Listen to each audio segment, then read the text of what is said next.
आज आपण physical property of ether हा पॉइंट अभ्यास करणार आहे. That is the physical properties of ether. Physical properties of ether मध्ये फर्स्ट जी प्रॉपर्टी आहे ईथरची ती फर्स्ट प्रॉपर्टी पाहत आहे आपण. That is physical nature. फिजिकल नेचरचा जर समजा आपण विचार केला तर इथरचं फिजिकल नेचरमध्ये इथरचं जर फिजिकल नेचर आपण बघितलं तर लोअर मेंबर्स जे आहेत इथर्सचे, lower members of ether are gases.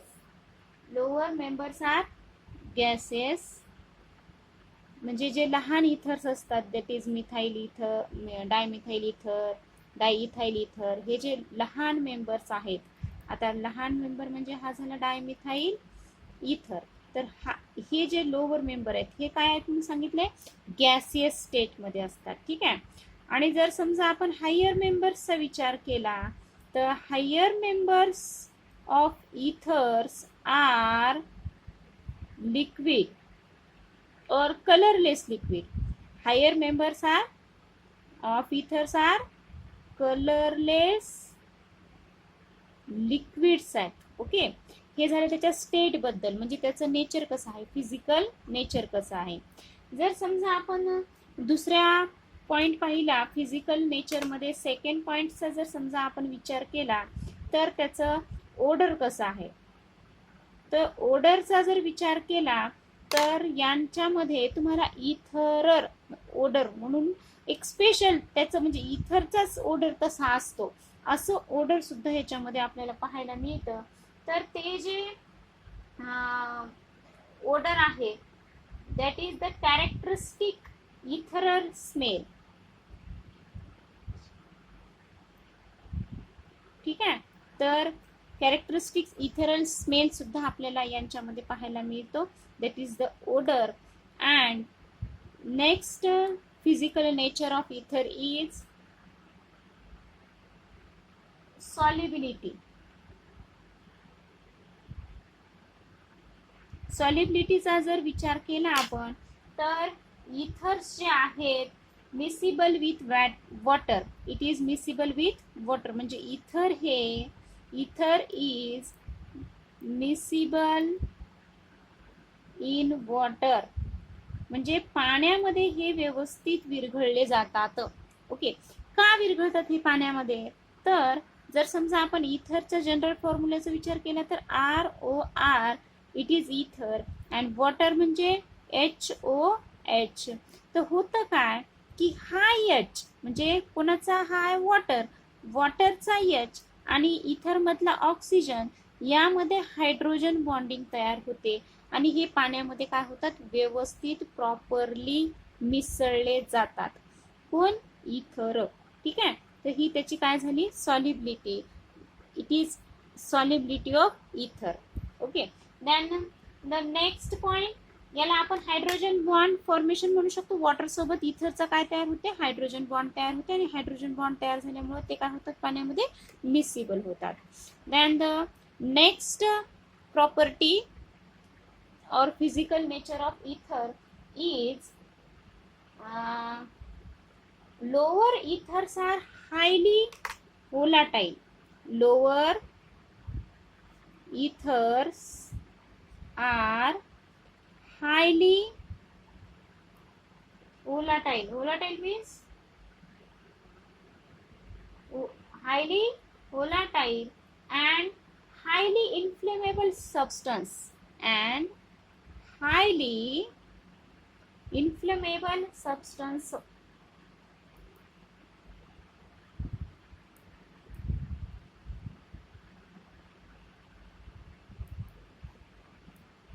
What is inflammable substance? Inflammable substance म्हणजे लवकर पेट घेणारे आणि वोलाटाईल म्हणजे लवकर उडून जाणारे. तर जर समजा आपण विचार केला इथरचे जे लोअर मेंबर्स आहेत, जसं आपण म्हटलं होतं की डायमिथाईल इथर वगैरे लोअर मेंबर्स ऑलरेडी हे गॅसेसच्याच फॉर्ममध्ये असतात. म्हणून जर समजा त्याला तुम्ही लिक्विडमध्ये पण घेतलं, समजा हायर मेंबर जसे लिक्विड आहेत असंही म्हटलं होतं आपण, पण यांना जर gas is convert to liquid तरी ते व्होलाटाईल नेचरचे आहेत, म्हणजे लवकर स्प्रेड होतात आणि इन्फ्लेमेबल नेचर आहे त्यांचं. इन्फ्लेमेबल म्हणजे पटकन पेट घेणारे. ठीक आहे, हे लवकर काय होतात, ज्वलनशील असंही आपण म्हणू शकतो. देन द नेक्स्ट प्रॉपर्टी आहे इथर्सची, दॅट इज जर समजा आपण त्याच्या जॉमेट्रीचा विचार केला, कोणाच्या, इथर्सच्या जॉमेट्रीचा जर विचार केला तर इथरची जॉमेट्री कशी आहे पहा. Geometry next that is also शेपही म्हणू शकतो आपण किंवा जॉमेट्री. तर इथरच्या जर जॉमेट्रीचा विचार आपण केला तर इथर मध्ये जो हा बॉन्ड अँगल आहे, जसं की हा O आहे, हा R आहे आणि हा R आहे, तर हा जो बॉन्ड अँगल येतो तो बॉन्ड अँगल येतो 110 डिग्री. तर ऍक्च्युली हा बॉन्ड अँगल 180 असायला पाहिजे होता. म्हणजे असं जर समजा आपण विचार केला म्हणजे जनरल एक, तर हा जो आहे हा असा असायला पाहिजे होता 180चा, पण हा असा 180चा नाहीये, हा असा 110चा अँगल फॉर्म करते. हे आपण त्याची जॉमेट्री सांगू शकतो. आणि ड्यू टू दॅट जॉमेट्री आणखीन एक पॉइंट आपण याच्यामध्ये एक्सप्लेन करू शकतो, that is the dipole movement. Dipole movement. आता डायपोल मुवमेंटचा जर आपण विचार केला तर हा बॉन्ड आणि हा बॉन्ड हे काय करत नाहीत म्हणते, हे आता इथं ऑक्सिजनवर इथं लोन पेअर असते आणि हे इकडं जर समजा आपण असा विचार केला इकडं, तर पहा हे आणि हे बॉन्ड असा काही सारखा नाहीये, म्हणजे असा नाहीये जे एकमेकांना काय करेल, कॅन्सल करू शकत नाही. हा 180चा अँगल नाही आहे, पण हा जो आहे त्याच्यामुळे काय होते, इथं थोडंसं डायपोल मुवमेंट हा शो करते आणि याला आपण म्यूनी दाखवतो. माहिती आहे तुम्हाला डायपोल मुवमेंट. तर डायपोल मुवमेंट जे आहे ह्याचा डायपोल मुवमेंट आहे 1.18 म्यू. हे लक्षात ठेवायचं आहे तुम्हाला, याच्यावर MCQ सुद्धा येऊ शकते. तर हा त्याचा डायपोल मुवमेंट आहे, कोणाचा, इथरचा. ओके, देन याला डायपोल मुवमेंटचं युनिट आपण D असं पण दाखवतो. तर हे जे आहे हे डाय इथाईल इथरचं डायपोल मुवमेंट आहे. कुणाचं आहे हे, डाय इथाईल इथरचं हे काय आहे, dipole movement. And this dipole movement is due to that bond angle. ठीक आहे. नंतर जर समजा आपण विचार केला तर याच्यामध्ये स्लाइटली पोलॅरिटीचा जर विचार केला आपण, सॉलिबिलिटीचा विचार केला आपण, सॉलिबिलिटीचा विचार केला आपण की वॉटरमध्ये सॉल्युबल होते. नंतर जर समजा आपण याच्या पोलॅरिटीचा विचार केला तर स्लाइटली पोलार आहे हा, खूप सारा पोलार वगैरे नाहीये, जसं की अल्कोहोल वगैरे असते तसा पोलार नाहीये हा. तर पोलॅरिटी मध्ये इट इज स्लाइटली पोलार आहे, म्हणजे खूप सारा, कारण हे आहे मोर इलेक्ट्रोनिगेटिव्ह आणि हे लेस इलेक्ट्रोनिगेटिव्ह असते, याच्याकडे लोन पेअर आहेतच ऑक्सिजनकडे, त्यामुळे इट इज स्लाइटली पोलार असं आपण म्हणू शकतो. ठीक आहे. देन नेक्स्ट जर समजा आपण याच्या पॉइंटचा विचार केला तर boiling point and melting point. आता बघा बॉइलिंग पॉइंट आणि मेल्टिंग पॉइंट, सॉरी आपण पहिल्यांदा याचा बॉइलिंग पॉइंट बघू. तर नेक्स्ट जो पॉइंट आहे याचा दॅट इज बॉइलिंग पॉइंट. आणि हा बॉइलिंग पॉइंट कशावर डिपेंड असते, बॉइलिंग पॉइंट. तर बॉइलिंग पॉइंट कशावर डिपेंड असते सांगा बरं, that is the molecular mass. हे झालेले आपण अल्किन मध्ये बरेचसे ह्याच्यावर प्रॉब्लेम्स वगैरे बघितलेले आहेत आपण. हा बॉइलिंग पॉइंट मेनली डिपेंड असते मॉलिक्युलर मासवर. मग ज्याचा जास्त मॉलिक्युलर मास असते त्याचं बॉइलिंग पॉइंट जास्त असते, पण आपण इथं कम्पॅरेटिव्हली स्टडी करतो. आता बघा बॉइलिंग पॉइंटचा आपण जर विचार केला तर अल्कोहोल पेक्षा इथरचं बॉइलिंग पॉइंट हे नेहमी कमी असणार आहे. म्हणजे जर समजा आपण बघितलं, आपण घेतलं की समजा N ब्युटाइल अल्कोहोल घेतलं आणि N ब्युटाइल अल्कोहोल आणि आपण घेतलं दॅट इज डाय इथाईल इथर. आता या दोघांमध्ये जर समजा आपण बॉइलिंग पॉइंटचा विचार केला तर बॉइलिंग पॉईंट तुमचं एन ब्युटाइल अल्कोहोलचं जास्त असेल. आता याचं काय रिझन आहे पहा इकडे. आता बघा याचं आणि याचं मॉलिक्युलर मास जवळपास सारखंच निघते. ह्याचं पण ब्युटाइल आहे, याचं पण हे आहे. काढून बघा वाटलं तर तुम्ही. आपल्याला एन ब्युटाइल अल्कोहोल म्हणजे CH3 CH2 CH2 CH2 आणि OH हे झाला अल्कोहोल आणि हे झाला इथर. याच्यामध्ये बघा याच्यामध्ये किती आहेत कार्बन 2 आणि 2 4. याच्यात किती आहेत 1 2 3 आणि 4. ठीक आहे. आणि जर समजा आपण हायड्रोजनचा विचार केला तर इथं 5 आणि 5 किती झाले 10. आणि इथे बघा 3 2 5 5 आणि 4 9 आणि इकडे 10. आणि इथे एक ऑक्सिजन आहे, इथे एक ऑक्सिजन आहे. म्हणजे मॉलिक्युलर मास ह्या दोघांचा पण सेम येते. मॉलिक्युलर मासचा जर समजा आपण विचार केला तर मॉलिक्युलर मास या दोघांमध्ये पण काय आहे सेम मॉलिक्युलर मास येते.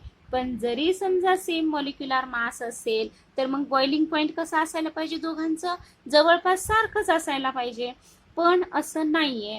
ह्याचं बॉइलिंग पॉईंट अल्कोहोलचं जे असते हे खूप जास्त असते आणि इथरचं त्या मानाने कमी असते. तर याचं काय रिझन आहे हे व्यवस्थित लक्षात घ्या की जर समजा आपण जनरल फॉर्म्युला लिहिला आपण कोणाचा अल्कोहोलचा तर तो आहे ROH आणि इथरचं जर घेतला आपण तर ROR. तर अल्कोहोल हे काय करते हे झालं तुमचं अल्कोहोल. अल्कोहोल मध्ये जर आपण विचार केला तर दुसरा मॉलिक्यूल हा एक मॉलिक्यूल झाला आणि दुसरा मॉलिक्यूलचा जर आपण विचार केला की हा H आहे हा O आहे आणि हा R आहे ROH. तर हे एक दुसरा मॉलिक्यूल हा दुसरा मॉलिक्यूल या दोघांमध्ये इथे हायड्रोजन बॉन्ड तयार होते. कोणता बॉन्ड तयार होते hydrogen bond. What is hydrogen bond किती वेळेस तरी झाले स्टुडंट्स आपलं. हायड्रोजन बॉन्ड म्हणजे काय असते की दोन वेगवेगळ्या मॉलिक्यूल मध्ये हा असते मोर इलेक्ट्रोनिगेटिव्ह मॉलिक्यूल दॅट इज ऑक्सिजन आणि हा आहे त्या दुसऱ्या मॉलिक्यूल मधला हायड्रोजन. या दोघांमध्ये पार्शियल असा एक बॉन्ड तयार होत असते त्याला आपण काय म्हणतो हायड्रोजन बॉन्ड असं म्हणतो. तर हा हायड्रोजन बॉन्ड फक्त आणि फक्त तुम्हाला अल्कोहोल मॉलिक्यूल मध्ये पाहायला मिळते. इथर मध्ये हायड्रोजन बॉन्ड अब्सेंट असते किंवा दिसत नाही. हे रिझन आहे मेन यांच्या या बॉइलिंग पॉइंटच्या डिफरन्स मध्ये. ठीक आहे. तर इथं हायड्रोजन बॉन्ड काय ॲब्सेंटच आहे त्यामुळे तो तोडण्यासाठी लागणारी एनर्जी इथं नाहीच लागणारच नाही एनर्जी किंवा एवढी एनर्जी द्यावी लागणार नाही या दोघांमधला बॉन्ड तोडायला. पण इथं मात्र या दोघांमधला बॉन्ड हा तोडण्यासाठी एनर्जी द्यावी लागल. हे बॉन्ड तोडण्यासाठी एनर्जी द्यावी लागल. म्हणून इथं याचा बॉइलिंग पॉइंट जास्त असेल अल्कोहोलचा आणि इथरचा मात्र कंपेरेटिव्ह मास असताना सुद्धा याचं जे आहे इथं बॉइलिंग पॉइंट कमी आहे इथरचा आणि अल्कोहोलचा जास्त आहे. आता दुसरं कंपॅरिझन जर समजा आपण बघितलं इथर घेतला आपण इथर ROR आणि अल्केन घेतला आपण तर अल्केन आणि इथर मध्ये जर बॉइलिंग पॉइंटचा आपण विचार केला तर इथरचा boiling point comparatively masses alkane मध्ये थोडासा जास्त आहे. फक्त म्हणजे खूप सारा जास्त आहे असं नाही, खूप डिफरन्स आहे असं नाही. इथर आणि अल्केन म्हणजे हायड्रोकार्बन म्हणा वाटलं तर आपण हायड्रोकार्बन यांच्यामध्ये जर बॉइलिंग पॉइंटचा विचार केला तर स्लाइटली मोर असते. जसं की आता फॉर एक्झाम्पल जर समजा आपण बघितलं ह्याच्यामध्ये तर इथरचं एक्झाम्पल जर समजा आपण घेतलं की इथर आहे boiling point of N heptane बघितला आपण. बॉइलिंग पॉइंट कोणाचा आहे एन हेप्टेनचा आहे. बॉइलिंग पॉइंट एन हेप्टेनचं किती आहे एन हेप्टेनचं बॉइलिंग पॉइंट आहे 371. ठीक आहे. आणि याचं मास किती आहे याचं मास आहे कोणाचं मास याचं एन हेप्टेनचं मास आहे 100. ठीक आहे. आणि आता दुसरं जर समजा आपण इथरचं एक्झाम्पल घेतलं तर मिथाइल एन पेंटाइल इथर. बघा मिथाइल एन पेंटाइल इथर. तर याचा जर विचार केला आपण तर याचं मास असते याचं मास जे आहे याचं मास आहे 102 आणि याचं बॉइलिंग पॉइंट जर समजा विचार केला, याचं बॉइलिंग पॉइंट किती होतं, 371 होतं, तर याचं बॉइलिंग पॉइंट आहे 373. म्हणजे खूप सारं याच्यामध्ये डिफरन्स आहे असं नाही, खूप स्लाइटली डिफरन्स आहे. पहा 71 आहे इथं, इथे किती आहे 73, म्हणजे थोडासा बदल आहे, खूप जास्त बदल नाहीये. कशा कशाचं कंपॅरिझन केलं आपण, बॉइलिंग पॉइंट ऑफ हायड्रोकार्बन आणि इथर यांचा जर विचार केला तर असं स्लाइटली डिफरन्स दिसते. पण इथं जर समजा मी अल्कोहोल घेतलं, हे पहा हे काय झालं, इथर झालं, हे काय झालं, हायड्रोकार्बन झालं. आणि आपण जर समजा आता इथं अल्कोहोलचं जर घेतलं आपण, आता अल्कोहोलचा विचार केला तर N hexyl alcohol, comparative masses बद्दल बोलायचं आपल्याला, कंपॅरेटिव्हली मास. आता याचं मास किती होतं 100, याचं 100. आता याचं जे मास आहे एन हेक्साइल अल्कोहोलचं, हे सुद्धा 102च आहे. आता बघा ह्याचं मास काय आहे, सेम आहे, म्हणजे हे इथर आहे आणि हे कोण आहे, अल्कोहोल आहे. आता यांचं जर कंपॅरिझन केला आता आपण तिघांचं या, तर आता याच्यामध्ये डिफरन्स जास्त असायला नाही पाहिजे. पण जर समजा याच्या बॉइलिंग पॉइंटचा तुम्ही विचार कराल तर याचं बॉइलिंग पॉइंट आहे 430. It is the boiling point, kelvin मध्ये आहे हे. पहा आता एवढा डिफरन्स यांच्या बॉइलिंग पॉइंट मध्ये आहे, कोणाच्या, इथर आणि अल्कोहोलच्या. आणि ह्याचं रिझन काय सांगितलंय आपण, याचं रिझन आहे दॅट इज हायड्रोजन बॉन्ड इथर मध्ये अब्सेंट आहे आणि अल्कोहोल मध्ये प्रेझेंट आहे. हा पॉइंट व्यवस्थित लक्षात घ्या. या अल्कोहोल मध्ये हायड्रोजन बॉन्ड प्रेझेंट आहे आणि इथर मध्ये हायड्रोजन बॉन्ड काय आहे, ॲब्सेंट आहे. आणि या एका पॉइंटमुळे जर आपण यांच्या बॉइलिंग पॉइंटचा विचार केला तर इथं अल्कोहोलचा बॉइलिंग पॉइंट करस्पॉन्डिंग मास म्हणजे सेम मास असताना सुद्धा याचं एवढं आहे, दॅट इज 373 केल्विन आहे, तर याचं 430 केल्विन आहे. तर हे पॉइंट्स तुम्हाला बॉइलिंग पॉइंटमध्ये लक्षात ठेवायचे आहेत व्यवस्थित. याच्या नोट्स पाठवते मी, व्यवस्थित पॉइंट वाईज लिहा तुम्ही. ओके, देन हे झालं बॉइलिंग पॉइंट. नेक्स्ट जर समजा आपण विचार केला तर मॉलिक्युलर मास जर वाढला तर बॉइलिंग पॉइंट वाढतं. ठीक आहे, कोणाचं, boiling point of ethers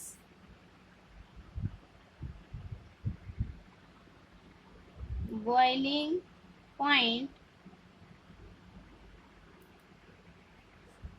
of ethers are gradually increases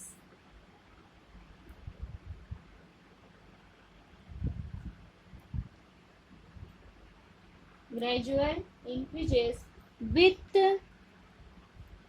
increase in molecular mass. Molecular mass जसं जसं वाढलं तसं तसं बॉइलिंग पॉइंट पण काय होते, वाढते.